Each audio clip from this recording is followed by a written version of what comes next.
And here we are. Guys, it's so nice to see everyone. People are loading in, they're coming in. Wendy, it's nice to see you. Becca, it's nice to see you.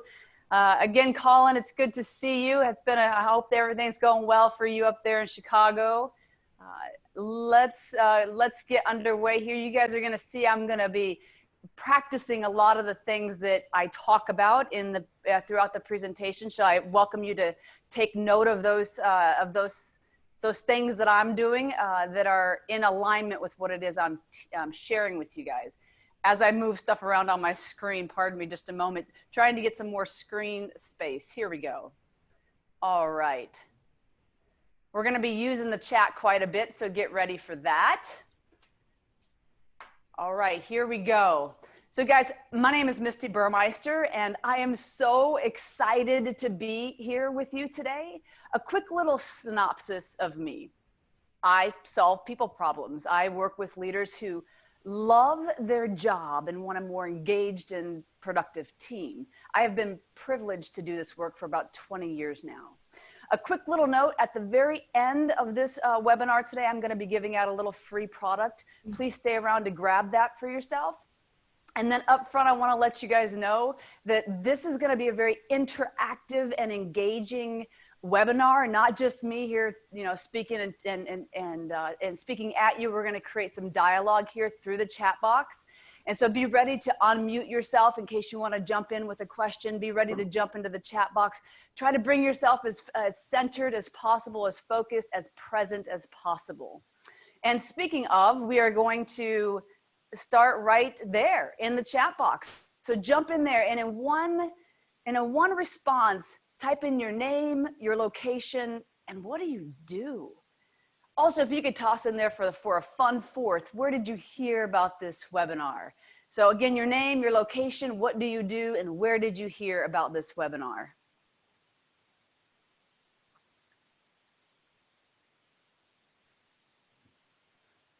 In the chat box.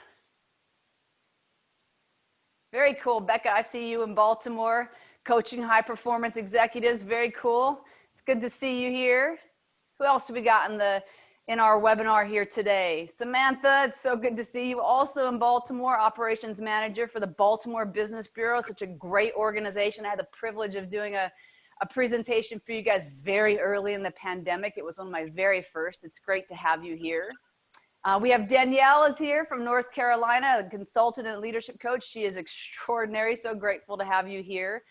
TK, what's going on, girl? Nice to see you from Austin, Texas. She does do business development and quite a talented person at that. Colin, it's nice to see you here.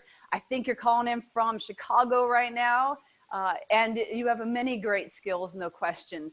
Kristen, I see you. It's so great to have you here from Rockville, not too far away. I lived not too far from Rockville for a while. It's nice to see you doing sustainable investing and planning. Yes, a phenomenal investor. Let's see, what do you call that, Kristen? A financial advisor, basically. Awesome. So we're gonna continue on the little journey here. I am very curious if this will work, and it does, which is great. I want to let you guys know what to expect today. And Hannah, I see you from Illinois. It's the quality manager. I see you. Thank you so much for being here. I want to let you guys know what to expect today. We're going to talk about some simple communication strategies for having what I call candid, compassionate conversations, but really it's about giving candid, compassionate feedback, especially in the midst of mass uncertainty. And we know from, for many reasons, that there's many challenges facing us today. I'm going to do a quick poll before I get into the specifics of the, let's see here, the specifics of the agenda today. Jump in here and do this poll for me, if you will. How does your team currently receive feedback? If you don't have a team, how do you currently receive feedback? Is it on the phone, or how are you doing it right now in the midst of this pandemic? So I'm seeing through results, yeah. And I'm gonna share it here in just a moment. Seeing lots of phone and text message and email, very interesting. Okay, and a couple of people from their colleagues. We'll just give a couple more minutes, let everybody have a chance to add it in. Lots of responses coming in here. All right, and we're gonna finish the poll and I wanna share the results with you. So we have the vast majority of people are either by telephone, text message, or email. I would like to see that absolutely flipped and to have those messages coming in directly from you and through your results. I didn't add in there, there was one other piece I wanted to add in there, which is directly in a face-to-face situation or on video. Need to add that one in there for the next time, but for now we have a sense of how most people are receiving feedback right now. All right, so our agenda for the day that we're gonna dive into a little deeper here is we're gonna talk about some virtual best practices, kind of high level how to do the virtual piece so that you have the greatest impact. Because most of us, or many of us, don't have the in-person anymore, which is why so many of you are on this webinar right now. We're gonna dive into three essentials for giving candid, compassionate feedback, and we will round out with some resources and some skills around giving feedback that relate to all three of the essentials. So we're gonna go old school here, grab a piece of paper and a pen. This will help you to be fully present, not distracted by technology. That said, everything that I'm gonna share with you today, you will have access to it at the conclusion of this webinar. If you want the PowerPoint slides, just pop me an email, Misti@mistiburmeister.com. Let me know that you want the slides. I'm happy to send them to you. Let's talk about what is the unusual problem right now. Not only are we talking about sensitive issues, which are already uncomfortable enough, but we're doing it in a virtual setting amidst a pandemic, sort of political unrest and enormous economic fears. This makes it 10 times more difficult, to dive in and offer somebody feedback. So jump in the chat box for me again, if you will, and fill in this, the answer to this. Feedback is, give me one word. What is feedback? Essential. Thank you, Kristen. Critical. Thank you, Wendy. Necessary. Absolutely. A human need. Thank you, TK. I see you. Kind. Yes, very much so. How else are we going to grow and learn if we don't get some of that feedback? It's so kind. It's difficult to offer. I absolutely agree with you, Colin. Hillary, I see you. Insights. It's insightful. Overcome one type of, let's see here. Neil, I see you. Overcome one type of bias, yours. Definitely a part of the feedback process. I'm so grateful to have you here because part of what we're going to talk about is that piece. So feedback absolutely is all of those things. So why is feedback important? Stay in the chat box for me.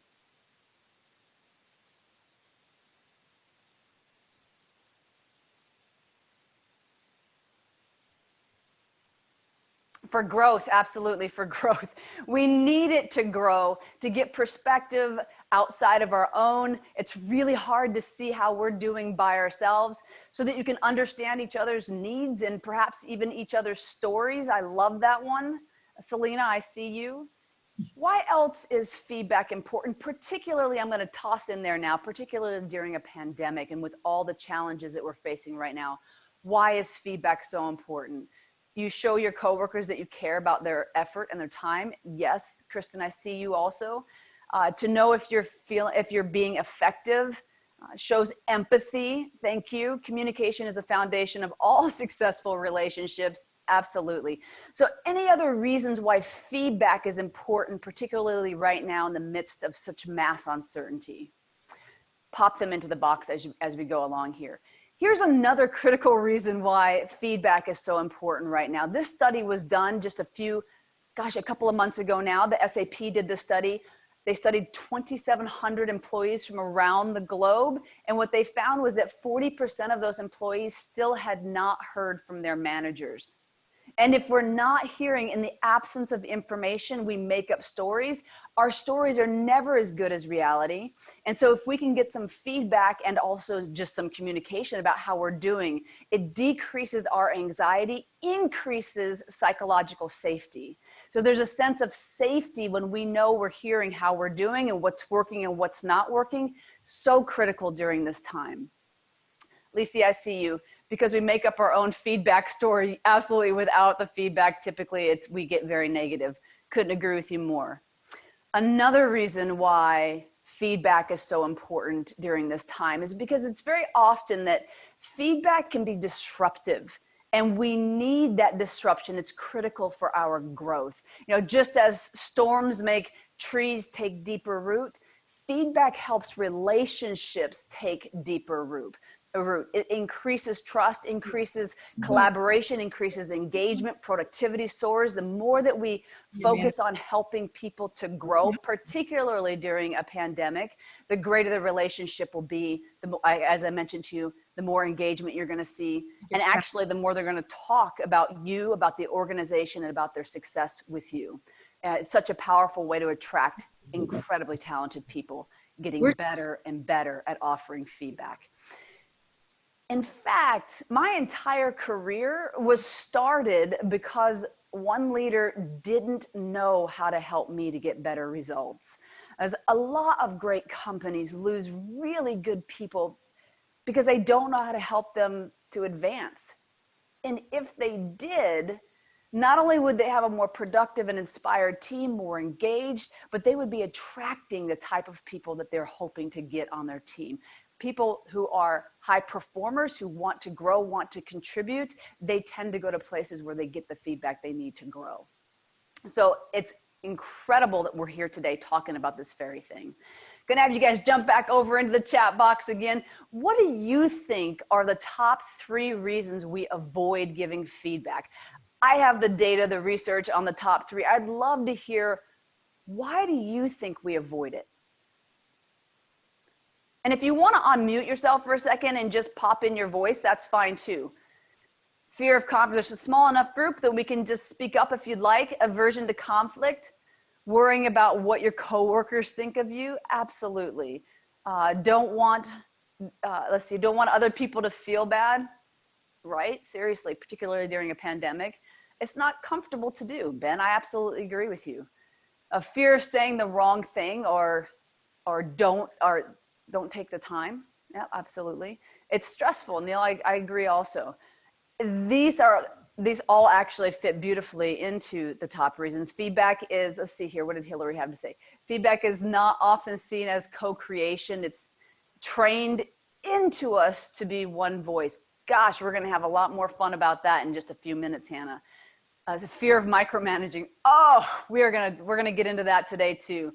It's uncomfortable to tell someone that they're doing something incorrectly. So the comfort level, fear of upsetting someone. So let's just dive right into what the data shows us. You guys are right on target here. The number 1 reason is because people don't know what feedback to give. And today we're going to discuss about how to figure that out. The second reason is that you guys so clearly articulated, fear of their reaction. Are they going to cry? Are they going to get angry? Are they going to pass the buck? And then the third reason is we don't want to take the wind out of their sail, particularly during a pandemic. All very good reasons that we avoid giving feedback, which is why today we're going to dispel some myths and provide for you some clear ways in which to offer feedback. Most people, when they are thinking about giving feedback, especially in the midst of this pandemic, but even without the pandemic, even without the political unrest, even without all of the uncertainty and fears around the economy, this is what most leaders look like when it's time to give feedback. My goal with you here today is to shift that into this frame of reference. When you're about ready to give somebody feedback, I want you to see this as a part of your process. Now, while we are going to talk about how to get to this place, before we do, I want to share with you a quick story that helps me every time I either try something brand new or strive to get better at something that I already know. it was 2018, and I went down to Yogaville, which is a little bit south of the Shenandoah Valley in Virginia. And I'm there for just a few days, and part of Yogaville, what they do is communal meals. So what that means is that everybody kind of congregates around the meal room right before mealtime. And then they open the doors, you say a little prayer together as a community, and then you sit with people that you just don't even know. Before that, of course, you get your food, so it's kind of an open buffet style eating. So I grab my food one morning for breakfast, and I go down and I sit next to a woman and her two children. So we're actually seated on the floor, and across from me is her son. I'm gonna guess he's about 7. And then across from, right next to me is the mom, and then the daughter's right across, maybe she's 11. So I strike up this conversation with this 7-year-old. I'm gonna give him a name. We'll call him Buddha. I was sitting right across from Buddha, and we have this really great conversation. I mean, it's 5 minutes worth of interesting dialogue with a 7-year-old. Well, right about that time, he asks me, "Do you have children?" And I was like, "Oh my God, he wants to play with my kids. That's so sweet. He likes me." Well, I said, "No, actually, I don't have children." He goes, "What are you, infertile?" Y'all, I lost it in laughter. Meanwhile, his mom is scooting closer and closer and closer to me. Yeah, right? Yikes, TK, that's right. And as she's scooting closer to me, she's mumbling something about the autism spectrum. And I said, "Look, ma'am, whatever he's got, I want some of it." And she goes, "Well, easy for you, but his teacher last week, I said, "What did he say to his teacher?" And she goes, he told her that she was fat. Now he's watching this entire dialogue go on. He's paying close attention as he plays his little car, his little truck going back and forth on the table. And I said, "You know, I'm not really sensitive about my fertility, but if he had said something about my weight, I might have to drop kick a 7-year-old, right?" Just in that moment, he stands up and puts his hand on the table and goes, "Learn my lesson for the day, learn my lesson for the day." And then he goes off to play. And I thought to myself, God, I would love to be able to do that. Every time I learn something new or I go through could I just do that? Instead of what I typically do, which is rehearse it and rehash it and go over it and over. So I want to invite us today, as we get into the content, to the nitty gritty of this conversation around giving feedback. It is a skill to develop over a lifetime, both giving and receiving. And I'll actually pause right there. The better we get at receiving candid, compassionate feedback, the better we'll be at giving it. And the real simple reason for that is that when we feel what it feels like to receive feedback, we naturally adjust and have more empathy for others when we deliver that sort of feedback to them. It's incredibly powerful. I will be doing a whole series just on the whole piece, giving and receiving feedback. In the end, I'll give you a chance to see what that's all about. So I want to invite us to look at this process of growing and developing in our abilities to give feedback as a journey, and something that we'll learn little pieces of along the way. Before we dive into the data here, into the content here, it's really important that we shift our paradigm around feedback, and in some ways about leadership. For over 100 years now, our paradigm has been sort of a command and control. So command and control sounds like, I pay you to do a job. You're getting this wrong. Let's see here. You need to fix this.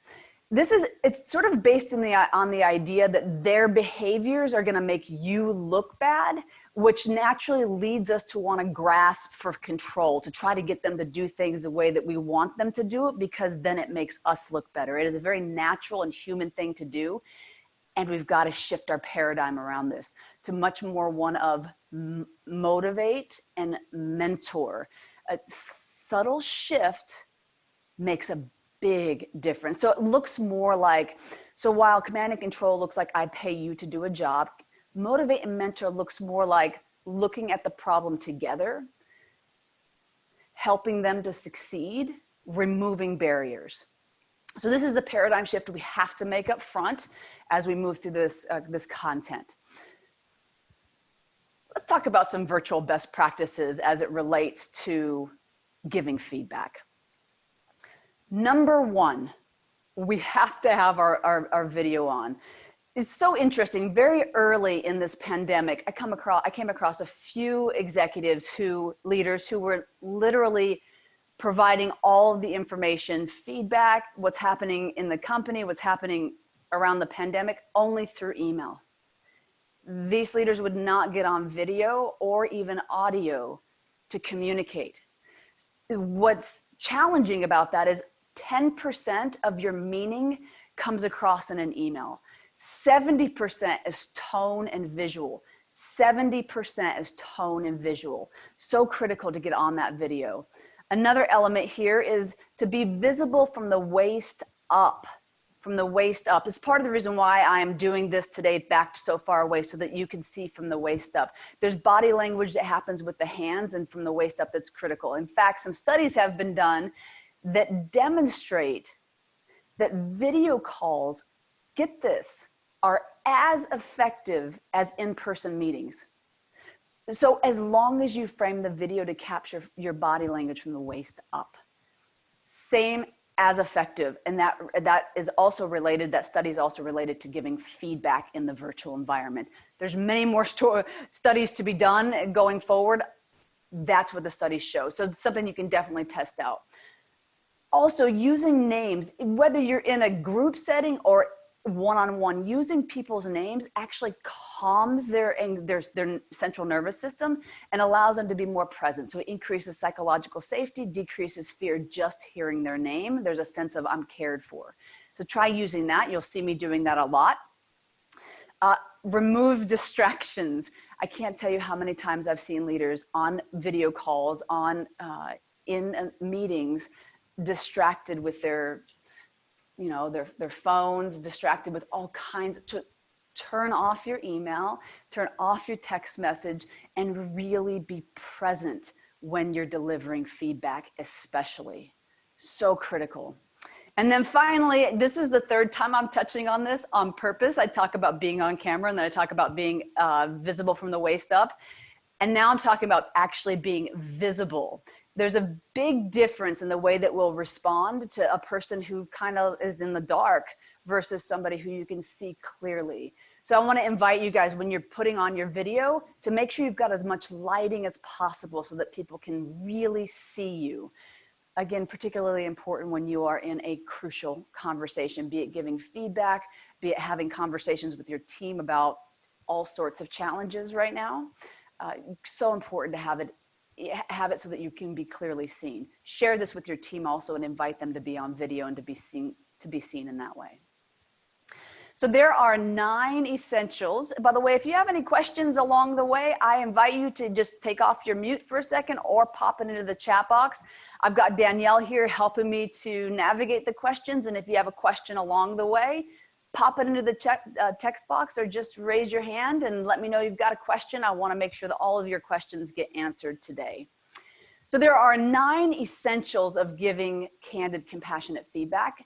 Today, we are going to be talking about the top 3 essentials. Number 1, let's dive into reframe reactivity. What is reactivity? Reactivity is that those tears. Reactivity is that anger. Reactivity is that passing the buck. We need to reframe that. So very often, leaders, we think about the reactivity as a negative thing that we don't want to deal with. We talked about it in the chat box just a few moments ago. It's a part of what stops us from giving feedback, is we don't want to deal with that reactivity. I want to invite you to celebrate that reactivity, because what it's doing is it's telling you that your team cares about something. If they didn't care, they wouldn't bother. Because they're reacting, they care about something. The key is to tap into what it is that they care about. So people, the research shows us over and over and over again, people, they want to do a good job. It's just that sometimes they don't have the right skills, the right resources, the right connections. And sometimes they don't even know they have they don't even have the language to articulate that they don't know these things. And then some people are kind of afraid to share that they don't have the skills that they think that they should have. So that's part of the reason why they're reactive, because they think they should and they don't know what to do, so they get reactive. My very first job out of college was working with a government contractor in Bethesda, Maryland. After my fellowship at the National Institutes of Health, I worked at a government contractor in Bethesda. And my first project I was working on was so in alignment with my passions and my talents. I was basically doing interviewing. It was so cool. Well, shortly after those projects ended, the only projects that came in that the government was paying them to do was meeting planning. Now, y'all, I'm a big picture person. I'm not a detail person. And so I was like, what do I do? In addition to that, let's see here. How do I say this? I have a bit of education, but somehow I got out of college without knowing how to look at Excel spreadsheets and without knowing how to do budgeting. And now I've been thrust into doing meeting planning. I was outside my mind trying to figure it out and very reactive and trying to pass the buck, mostly because I just didn't have the skills. And I was afraid to acknowledge that I didn't have the skills. So I want to invite you to look with them at what skills might they be missing. What do they see standing beside them? Rather than looking at them as the problem, we're going to look at the problem with them. You'll hear me say that a few more times throughout. So we've got to reframe reactivity. You might say to me, nice, all good and well, Misty, but seriously, what do I actually do when somebody is reacting in front of me, especially during a pandemic and especially in a virtual environment? What do I literally do? And I want to dive into that a little bit. So some responses to reactivity are the following. Look at the problem with them instead of looking at them as the problem. Looking at the problem with them instead of looking at them as the problem. All right, so there's a really great story. Brene Brown, Dr. Brene Brown, one of my biggest mentors, and many of you know who she is. Gosh, she's a celebrity now, but she's also a shame researcher. She's remarkable. One of the stories that she tells is about when she was getting her PhD. She had to write a paper, many papers in her PhD, but one of her papers, she got back a score that was not up to par with what she wanted. So she goes into her professor's office to deal with this situation. And when she walks in, she lets her professor have it. Like, this is not okay. Why didn't I get the score that I think I deserved? Her professor stood up, walked around the desk, and sat right next to Brene. And then they pulled and put the problem right in front of both of them. The problem was this grade was not sufficient. So let's look at what actually happened. And as the professor's going through the paper with her, she notices that a lot of the citations were incorrect. And she goes, you know what? You're the third or fourth student that's come in here with the same problem who didn't get the citations correct. I think I actually didn't teach it as well as I needed to. So here's what we're going to do. I'm going to reteach the portion on citations, and then you'll have a chance to resubmit your paper.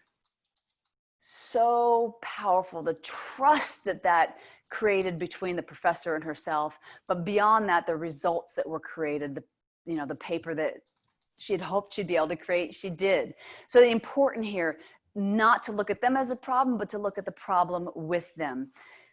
Here's another way of looking at it. When you see somebody react, I invite you to ask them, what are you struggling with? And then, almost as important, what did you hear me say? I can't tell you how many times when I repeat back to people, when I'm reactive and I repeat back what I heard people say, not at all what they actually said. The story I made up was nowhere near as good as what they actually said. So ask them, what did you hear me say? And then finally, how can I help? Now, just a few weeks ago, I was on a call with a client of mine. His name's Mike. And he was struggling to figure out, what does his team need? The results were not what they needed to be. And he couldn't figure out why. They're really good employees. They've always been really good employees, but their results are very far below what they've been doing previous to the pandemic. How do I help them? Every time I ask them, he says to me, every time I ask them, how's everything going? Is everything okay? All they say to me is, yep, everything's good. I'm fine. We're good. Mm-hmm. So I don't know who just said that, but yeah, a lot of people are hearing this. Everything's fine. I'm good. And I said to Mike, right before he went into his next meeting, he was getting off a call with me. He was getting ready to get into another meeting with his same team members. I said, Mike, before you jump on that call, I'm wondering, how are you doing? And he said, honestly, Misty, I've been working in a virtual environment now for several years. This is really not that big of a deal for me. I'm good. It's fine. Are you listening to this? Here, take that out and listen with me. Come sit here. Somebody is not muted. So I'm fine. Everything's good. And I said to him, so Mike, I remember just a few weeks ago when we chatted last, you shared with me that you had some challenges with your daughter or your youngest child and your wife, and some challenges there. He goes, yeah. I said, so not everything is perfect. Not everything is great. There are some challenges that you're facing. And if you can lower your guard a little bit and let them see you as a human being, then they may very well share with you some of their challenges. You know, you don't have to share everything, but it might help them for you to share some of your own struggles. Again, bringing down your barriers and being more vulnerable and sharing about where you are. Basically letting go of this idea everything's great, because we're all struggling in different ways. Well, he said first, he was like, oh my God, I didn't even realize that. I didn't even think that I should be sharing any of my personal stuff. I've been very transparent about everything related to the business, but nothing related to the personal. I said, just give it a try, a little something. So he did, and I'll tell you guys, the results were incredible. They started to share with him some of their personal challenges, which of course those personal challenges were affecting their ability to work. And not that he solved all of their problems, but even just listening and having that opportunity to connect and to feel heard and to know that they've got the support, incredible. Their results turned around within just a few weeks. Pretty incredible. So I want to invite you to go first, to lower the guard, to be imperfect, to share some of your struggles with your team also. Especially if you've got team members that are like, everything's good, everything's fine. Sometimes employees are doing that right now because they're afraid that if they aren't perfect, they might lose their job. They've got to, we need to have a house, you know, a roof over our head and food in our tummies. This is a core fear whenever it comes to our jobs. It's, can we take care of ourselves? So it's very normal that we're going to be a little bit more protective and sort of put on a facade that everything's fine when clearly not everything is fine. So again, we're talking about reframe reactivity. The second piece here, anchor the feedback. When you're giving feedback, make sure that you anchor that feedback on what their goals are, what does success look like for them and to them. When you can anchor your feedback on their objectives, powerful, helping them to see how making the changes that you're offering up is going to help them to get to where they need to go or where they want to go, changes the game. Now, I had an experience back in 2015, 2016 timeframe. I met this guy whose name was David Addy. I was at a networking function and he introduced himself. Hi, I'm David Addy with Big Daddy Addy Promotions. I thought, great guy, but how am I supposed to take him seriously with a business name like that? And on our second meeting, I thought the same thing, but again, just avoided the topic. Well, maybe a couple of weeks later, David made an introduction for me that led to a speaking engagement. And so I wanted to return the favor. A couple of weeks after my presentation, I come across two business owners in the same day who not only knew David, but wanted to hire him. Their only problem? Big Daddy. In fact, one leader said to me, I really want to hire him, but I can't get my CIO past the name of his business. And I said, well, tell him that. He goes, oh, no, I'm not comfortable. I said, well, me either, but like guy to guy is way better than me. And he's like, no, I'm not comfortable. Before I could think about it too much longer, I picked up the phone and I called David. And after a little bit of, chit chat, I said, David, I've got some feedback. Is now a good time? A really important, critical piece that before you offer feedback, ask that question, is now a good time? This puts them in the driver's seat. And during a pandemic where it feels like everything is so not within our control, the little bits of control we can offer to the folks on our team, so valuable, so kind, so generous.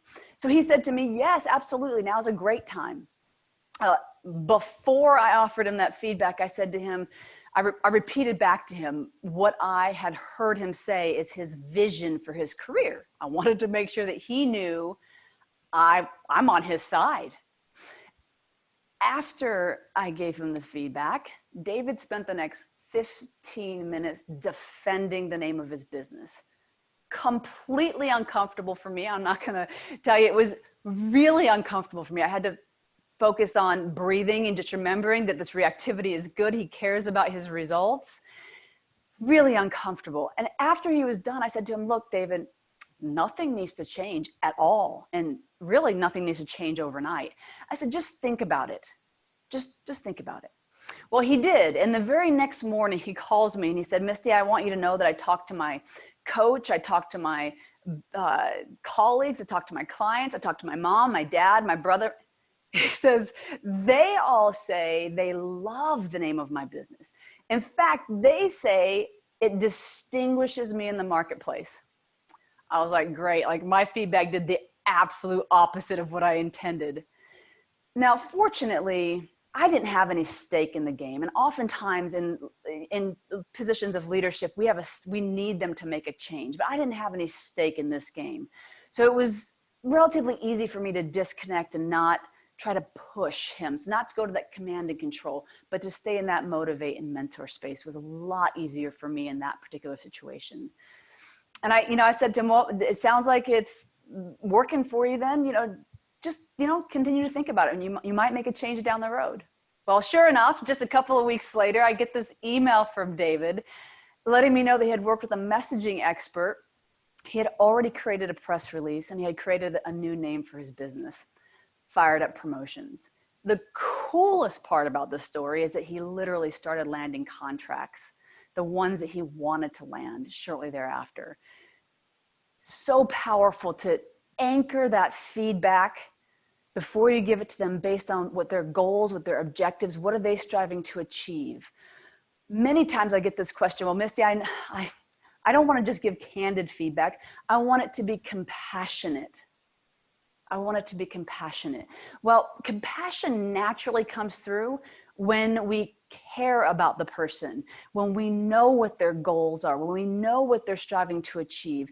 I don't have to give you any formula when you have a sense of what matters to them, what they're striving to achieve, and you have a connection and trust developed. Compassion is a very natural element that comes forth. And being able to anchor the feedback is a great deal easier when we know what their goals and really what success looks like for them. It's an extra effort we have to go through on a continuous setting goals and things of that nature, knowing what their objectives are, so important. So I want to share with you what I mean when I say anchor the feedback even more clearly. So know the person's title, their position description, and maybe their results to date. This is not at all what I'm talking about when I say anchor the feedback. Anchoring is about helping them to identify their success, helping them to learn what their goals are, what their aspirations are, so that you can take that feedback and you're going to anchor it based on where it is they're trying to go. Any questions on this? If you have any questions on this part or the previous part, just pop it into the chat box, unmute yourself for a second. I'd love to just have a conversation. I'm open to it. All right, so let's dive into this. Again, we have reframe reactivity, looking at reactivity just a little bit differently. We have anchoring the feedback. And then the third one is to cultivate your curiosity, So it's much easier with our brains, the way that we're wired and the modeling we have for leading and for providing feedback. It's much easier to just solve people's problems. Here's the problem, let's solve it. Here's the problem, let's solve it. With this essential to feedback, I want to invite you to find out what they already know. What are they struggling with? Where do they think that they need help? It might seem like it takes a great deal longer. It's easier to just solve the problem, but it is far more powerful and effective, and it takes away the bottleneck approach that happens with the command and control, where you're the bottleneck for growth inside the organization and also inside of their world, is eliminated when we shift back over to this curiosity element.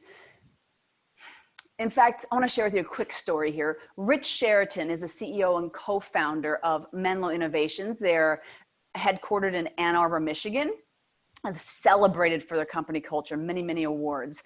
In fact, one of the ways they make money now is helping other companies to create great company cultures. But it wasn't always that way. Rich actually started, before he started the company, before he co-founded it, he was an executive vice president at a software-based company.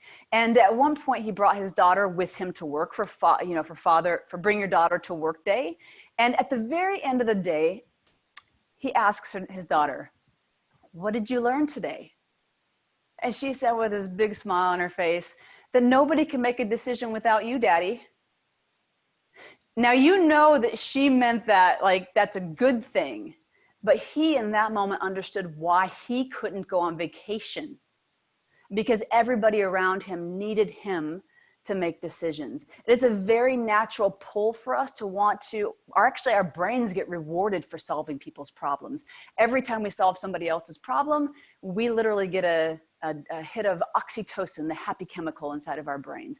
When we halt that from happening and go into question mode, we don't get that nearly as much. So I want to invite you to ask them some questions.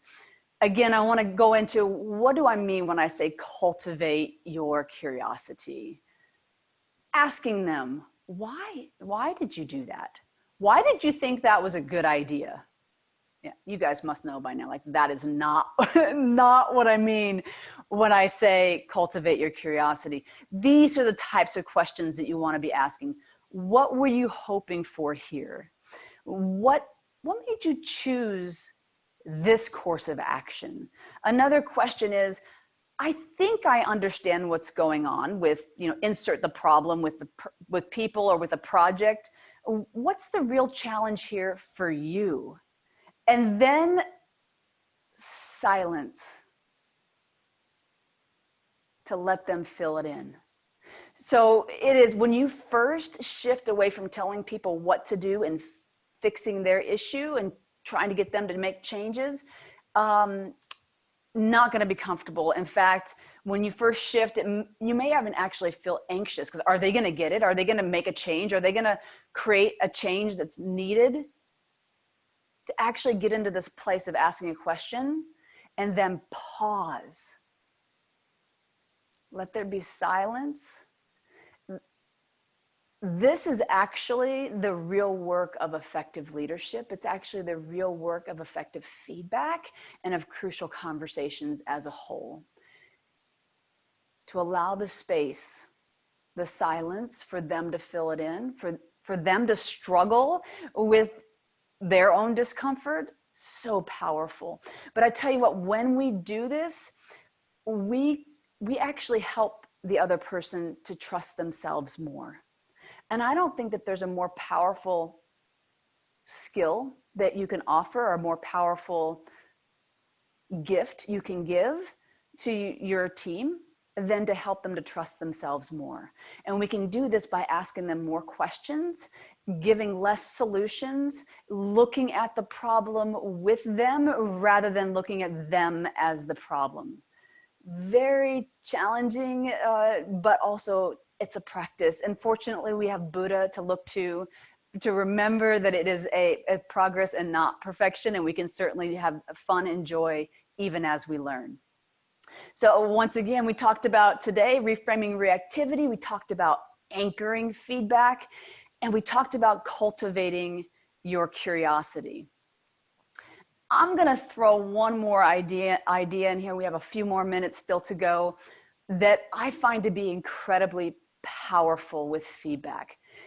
Under the candid, compassionate umbrella that I call, giving and receiving candid, compassionate feedback, there are two different types of feedback, sweet and sour. So sweet feedback's what you think it is, feedback that points out what's working, behaviors that you want to have repeated. Sour feedback's pointing out what's not working, why it's not working, and what might be done differently. Those two are to be distinguished from what I call destructive feedback, which is intended to get people to do what we think is best for them based on our own preconceived notions of what matters. We all do it. It's manipulative in nature.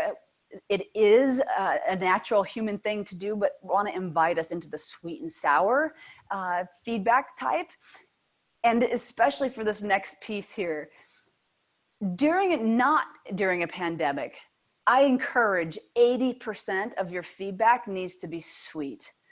During a pandemic, I'm going to increase that to 90%. Why is that? We reduce fear when we increase cheer.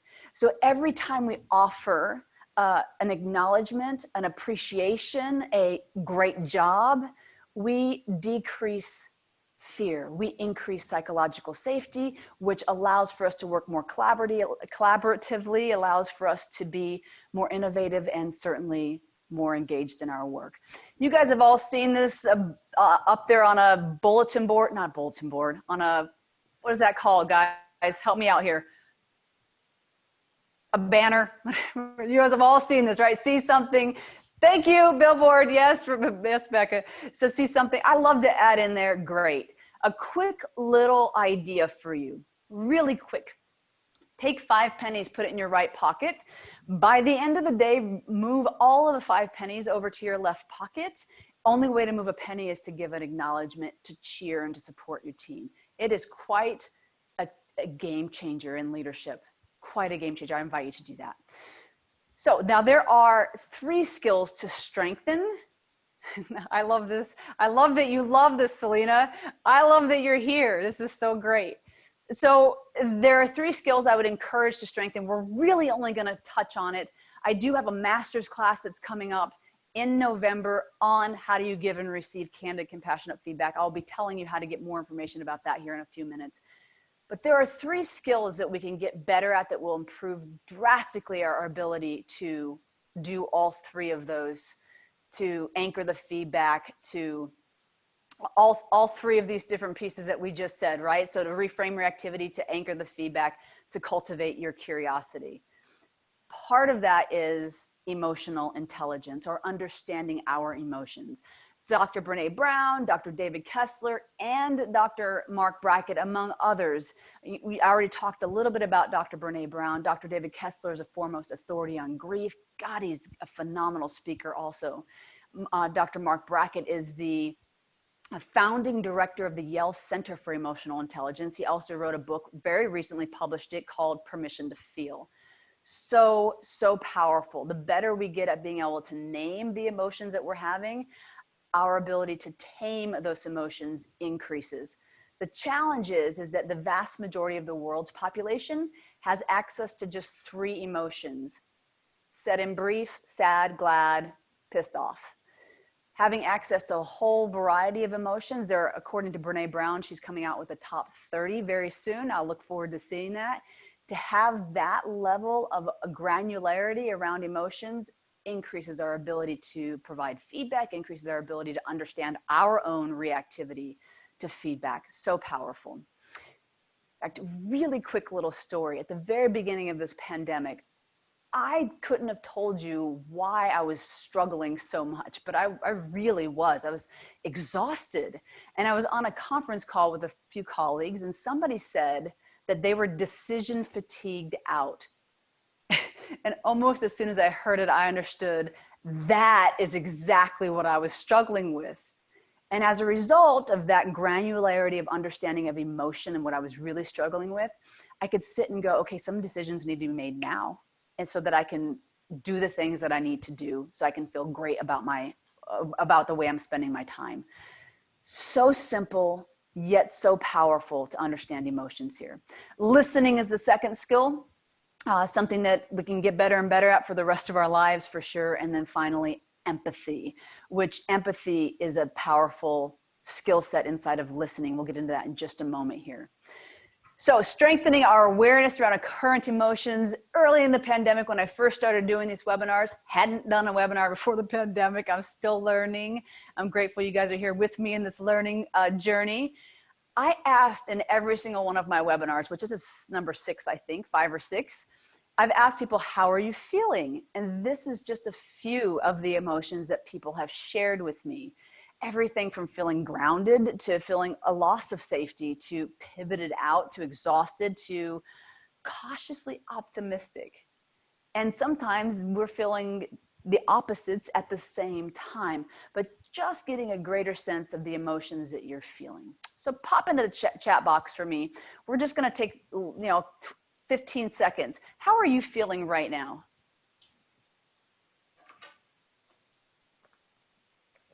Challenged, anxious. Thank you, Sam. Thank you, Hannah. Cautious, energized. Go TK. Of course you are. Curious. Oh, yes, Kristen. You feel good, Lowell. Yep, I see you. Danielle, satisfied. That's so great. Emotionally drained. Selena, I see you. Cautious as well. Colin, I see you as well. So powerful to be able to understand. See, exposed. Gosh, in some ways I feel that as well, Neil. In many ways, I think I've gone through the gamut of everything that people really from 1 hour to the next. Sometimes I feel like I'm going through all of those. So critical to experience those feelings. And I invite you to ask the folks on your team, how are they feeling? Have them use 1 or 2 words to articulate how they're feeling. Nothing for you to fix, nothing for you to change, just to hear it and also to share your own.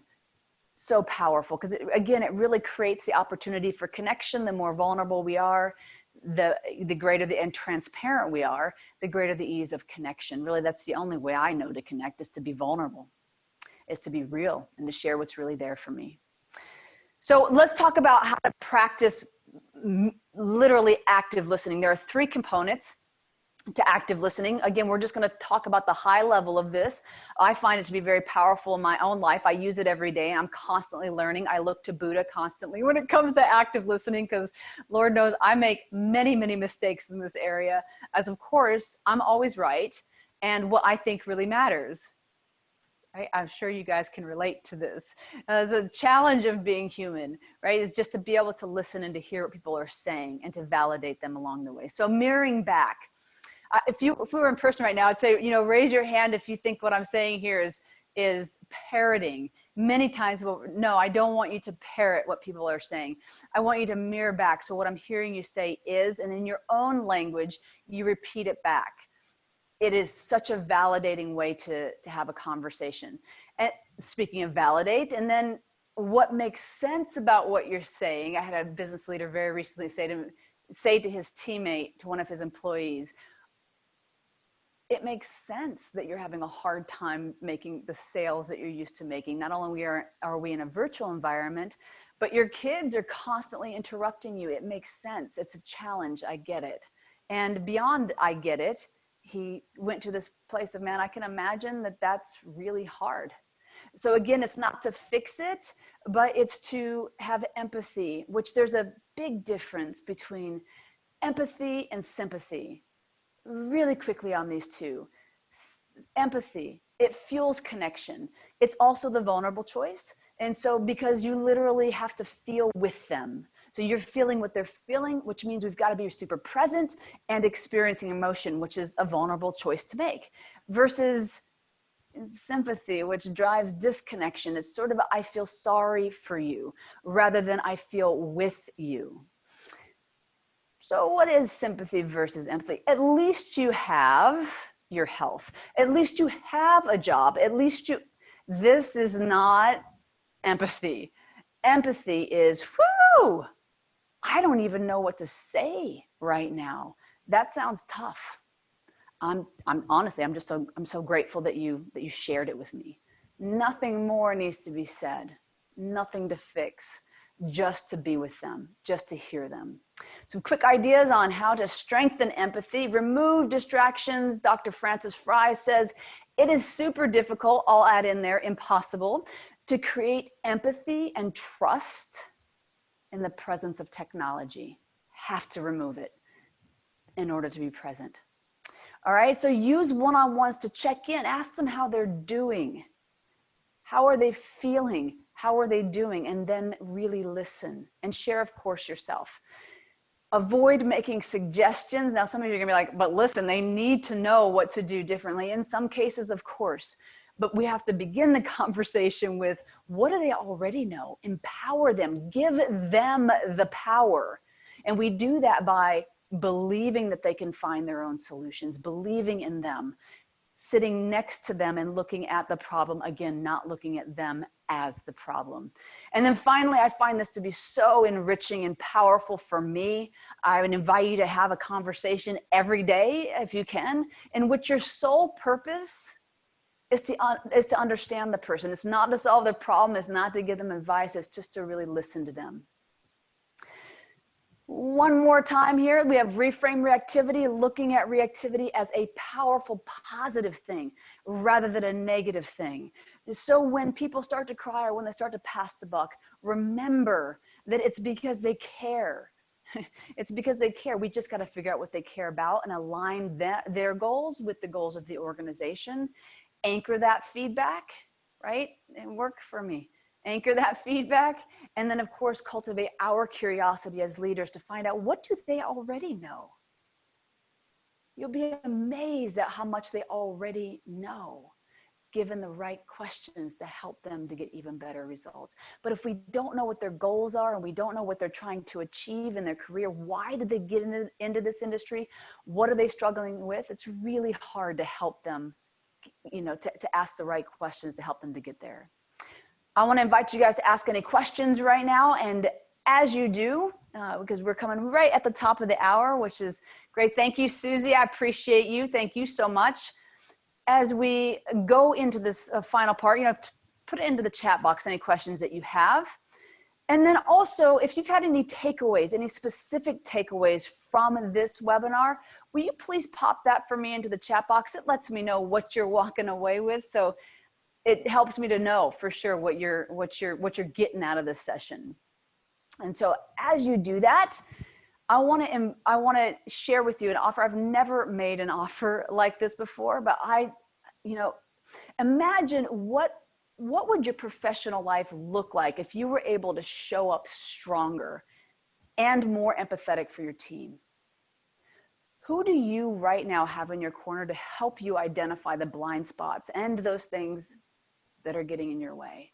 I would love to have the opportunity to help you to see that. In this offer, it will go away today at 5 o'clock. It's just a one-time exclusive offer for the folks who showed up today to this webinar. So I invite you to jump in here, and Danielle, do you mind popping in the link for them so that they can easily grab the link for this and find it there? Again, I mentioned to you guys, I'll leave it up here for just a moment longer. I mentioned to you guys that I have something for you at the very end here, which is a, well, let's just put it up here on so you guys have a chance to, we're gonna do oops, this is not the right one, cancel. This is not the right poll. So we're gonna come to, oops. That's not what I meant to do. Go away, people, not you. Go away, you thing. Let's see here. All right, here we go. I am trying to do another poll here, and here it is. This is how I will know if you guys want to receive. I have an e-product on how do you give candid, compassionate feedback. It's like a 14-page simple e-product that walks you through this content and a lot. actually a lot deeper on the giving process. If you want that, I need you to pop this in here right now. If you want any support in terms of coaching, in terms of working with your team, pop that in there right now. So engaging. Thank you, Hannah. I'm just going to go back through some of the comments here. We are right at the top of the hour. I'm going to hang out for a little bit longer. And I would love to have more of a conversation with you. Feel free to unmute yourself. Happy to answer questions now.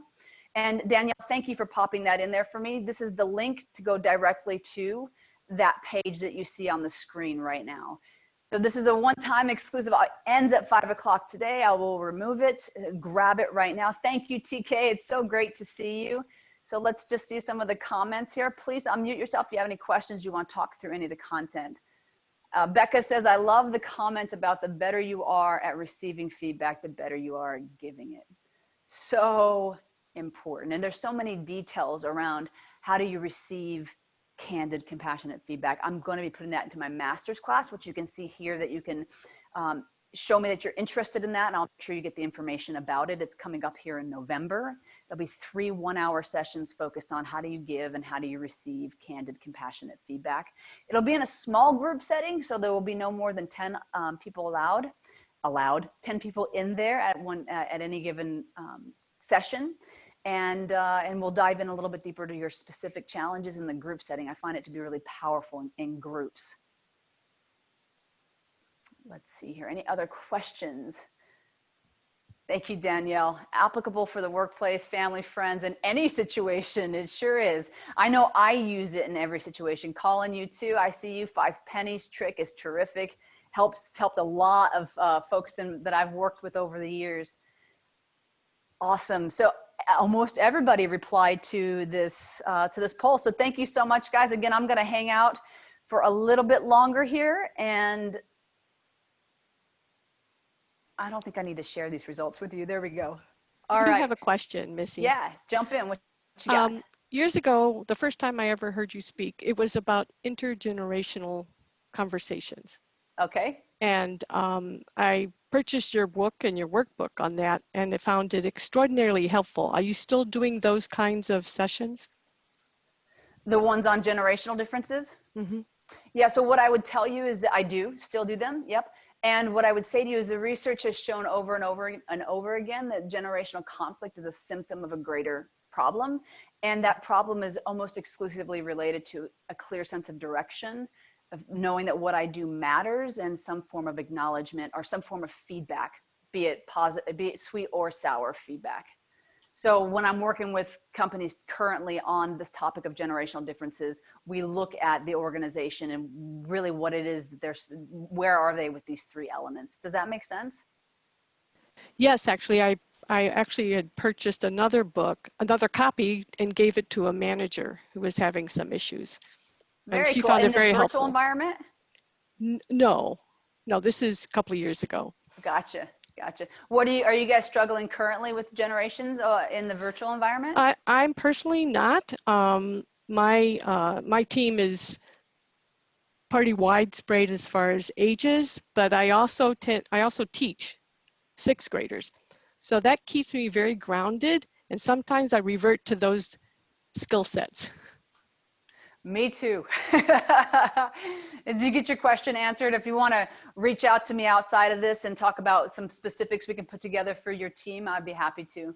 And any specifics for your situation at home too, happy to be of support. I think more than anything in this current situation when it comes to, is one of your challenges around, I see a child in the background. Is that a child?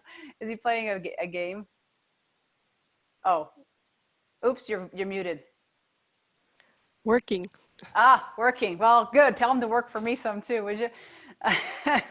Anyway, what I see over and over again is this, there's a tendency with parents to try to make sure that they're okay, or to try to fix their experience of this pandemic.